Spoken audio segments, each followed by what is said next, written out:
get your fill. We've been sniffing that cocaine. Ain't nothing better when the wind cuts cold. Lord, it's a mighty hard living, but a damn good feeling to run these roads.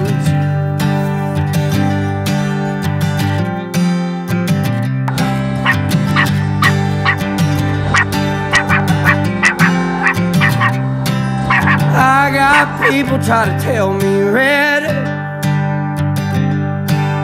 keep this living and you wind up dead. Cast your troubles on the Lord of Lords,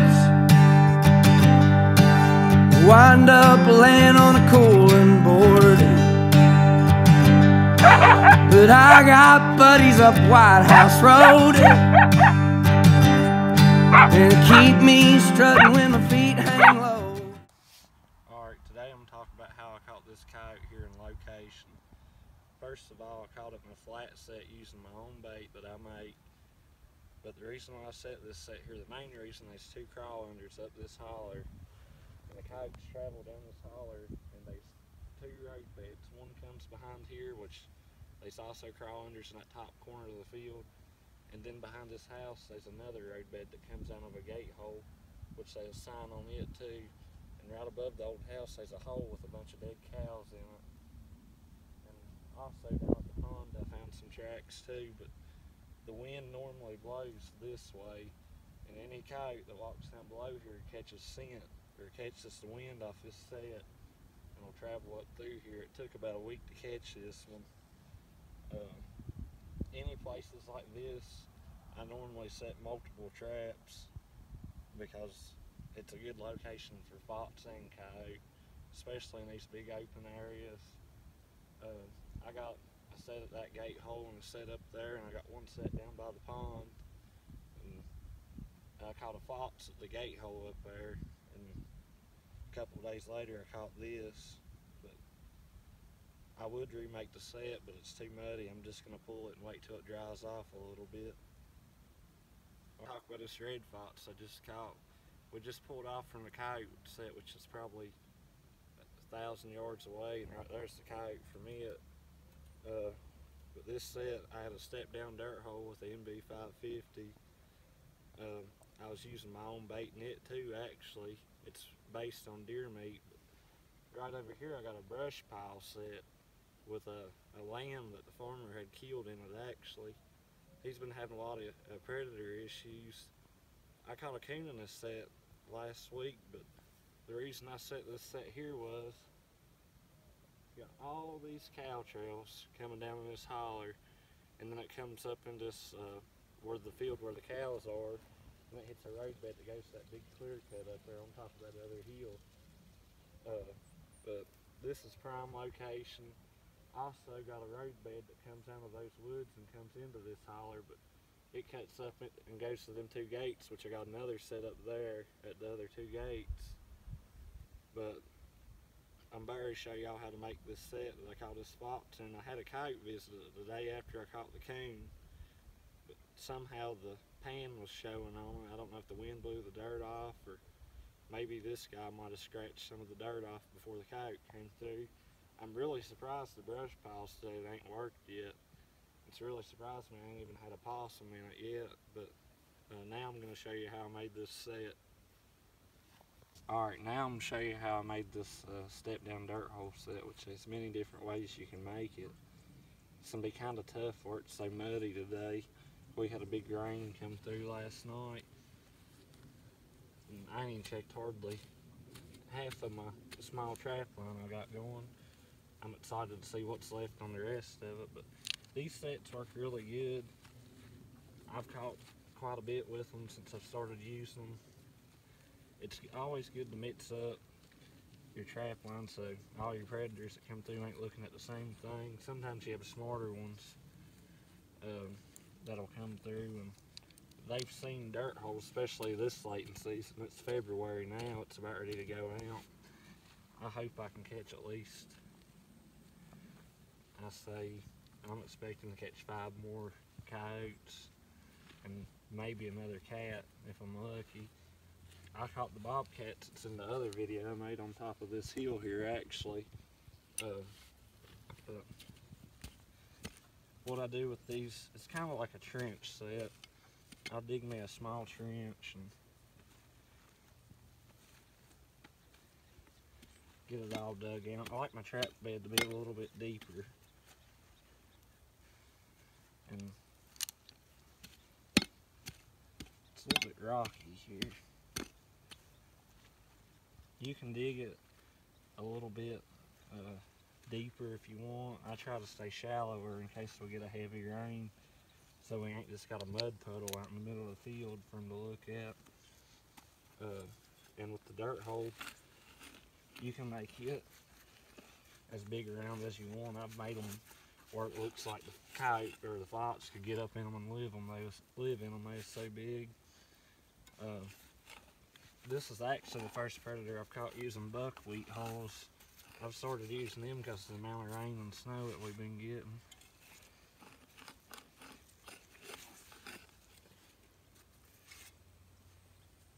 And it don't really, I mean, unless you don't use backing with these sets, which some people don't. I like to. It's just a personal opinion if you should or shouldn't. I'd rather do it so they don't dig it out from the top. And another thing on these remakes, a lot of people I've seen use a whole new trap. I don't see no point in that if the whole set already smells like your catch. Like the other day, I had a coon in it. I could have put a new trap, but if I did, I probably would have got dug up by this fox. Because if you think about it, the whole set smells like red fox, and then they come right here and they smell a new trap or smell a place that ain't the same as the rest. There you go. And for a trap, I got the MB 550 with a shock spring, which I ain't got many of these. I don't care much for them because they're hard to bed. Hopefully this one will bed pretty good. What I do with them is I set the shock spring and the chain in the bed and take my hammer and hit it just a few times. It also gives you something for that loose jaw to set on. I'm actually going to dig it a little bit deeper.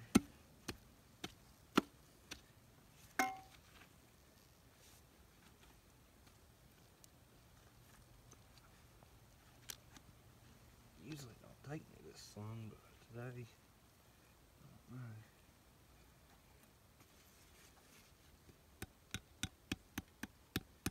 You don't want to hit it too hard so you don't bend that spring and that shock spring. It's a pretty solid trap just right there, but this cookie cutter, which is something's bent the dog on this trap. I should fix it, but I ain't got time. It's getting dark. I always take my dry dirt and since I've been using buckwheat holes, I've been getting it by the handful and just packing the jaws with it so that on top of the trap I can just have buckwheat holes. Then you really don't need antifreeze unless it's in a real cold place. And next few nights it ain't supposed to be in the 30s, so that should be pretty good. And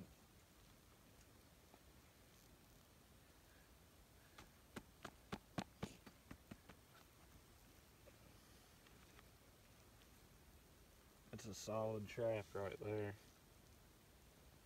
Now I'm gonna take my buckwheat holes, which is in this bag, and cover the trap with it. And that pan's sticking up, I don't like it, but it'll work.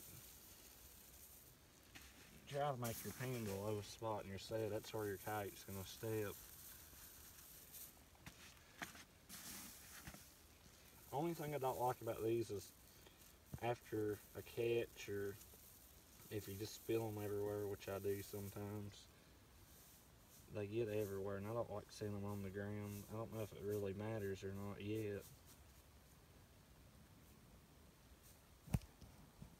Now I'm going to take this natural dirt and put me a small layer of it on top of those.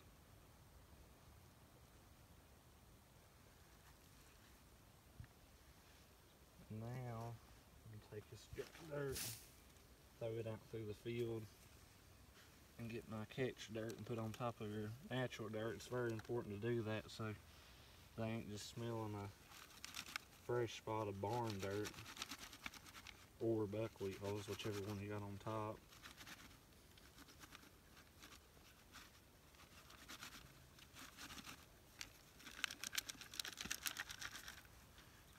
For backing now, I'm going to use just some clumps of mud. It'll work. You can use a rock or whatever.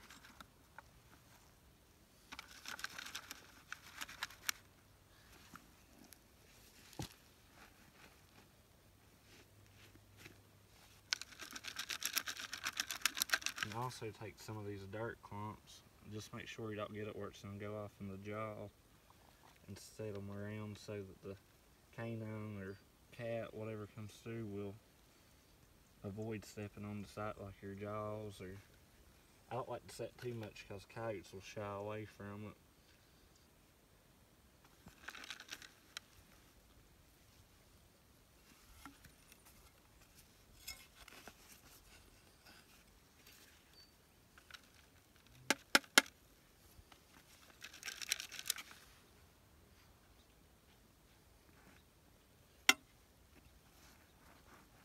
Get that barn dirt off the top.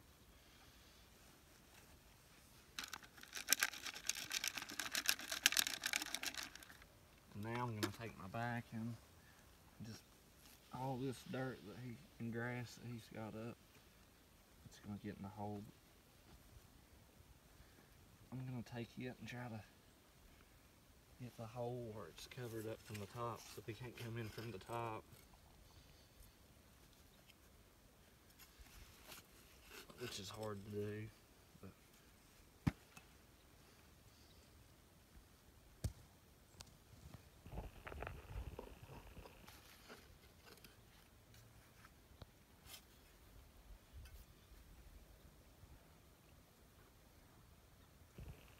good to put it on the sides too so they don't dig from the side.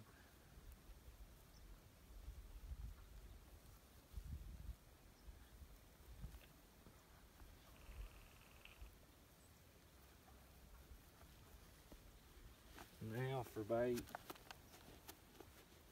I'm going to use a piece of sheep wool I got off of an actual sheep that came off this farm in my deer meat bait I made.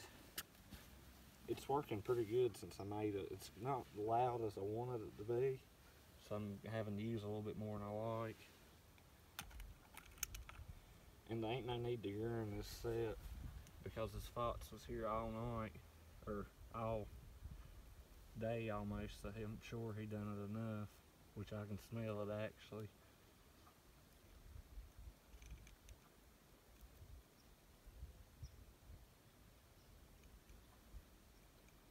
Now I'm going to take his stick and poke that sheep wool deep in that hole so he has something to look at, plus it helps hold the scent. And sometimes I leave the stick in the hole. I don't like to throw it because you got scent laying away from your set. You want all your scent down in the hole to attract him just to there. But other than that, usually I don't lay my gear on the ground either. I just done it so this video would be easy to make. But other than that, that'll be it. Thanks for watching. Alright, we got another coyote. The fox was just right down there. The reason why I set this is the same reason. This holler's hot with predators. They sign all through it. There's road beds and cow paths.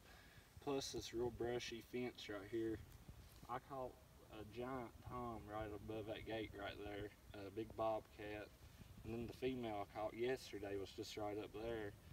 I'm real excited to go up through there because I know good and well there's going to be another predator, hopefully. This coyote here's rubbed out real bad. I doubt I'll be able to skin him. This is actually in the same exact set we just caught the reddy in, same kind of set, a step down dirt hole. Except in this one I had that raucous backing, and I'm wanting to say I had the lamb bait that I made out of, or made in it, and red fox pee on top of the rock. But hopefully we got more catches. If not, thanks for watching. Please subscribe.